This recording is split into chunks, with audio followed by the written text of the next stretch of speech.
why is the Oregon coast a good place to look for hauntings? That's an interesting question, because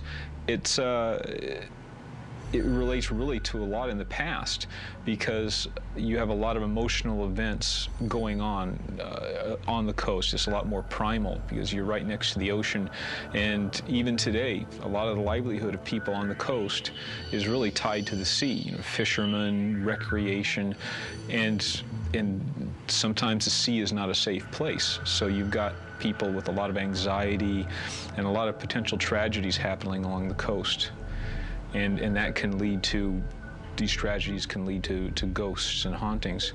And not only that, you've also got a large Native American population here in prehistoric times. And there are a lot of sacred places on and around the coast. There's some perhaps right here in Lincoln City. And so these sacred places and these concentrations of Indians can also lead to that.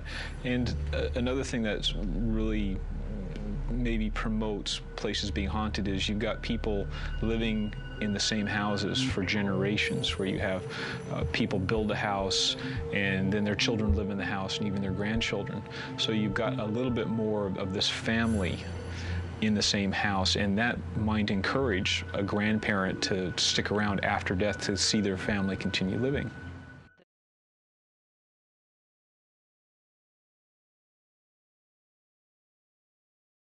I think a lot of people tend to think that there's more. I think there's spirits everywhere, whether it's up by the coast, whether it's in the middle of a city. I think the coast has a tendency to have a longer history, okay?